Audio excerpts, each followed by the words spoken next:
Let's talk about what haptics are on your iPhone. If you look it up, you'll find that haptics provide physical feedback when you interact with your device.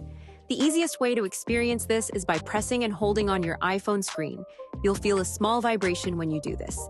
For example, if you press and hold an app icon, it will start to wiggle, and you'll feel that slight vibration, which is the haptic feedback in action. To customize haptic settings, open your Settings app, scroll down, and tap Sounds and Haptics. Here you'll find options to adjust when and how your iPhone vibrates. For example, under Ringtone, haptics can be enabled to make your phone vibrate when you receive a call. Haptics provide physical feedback in many situations, such as when you get a text or email, type on the keyboard, or interact with certain apps.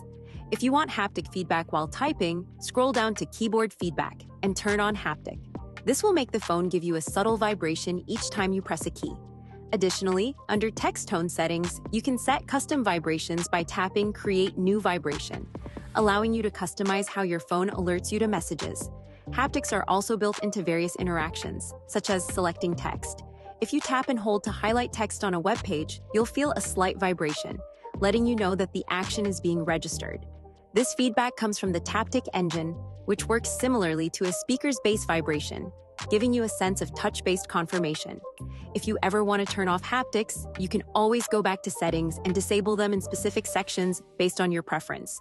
Hopefully this helps. If it did, be sure to subscribe. It really supports me. Thanks.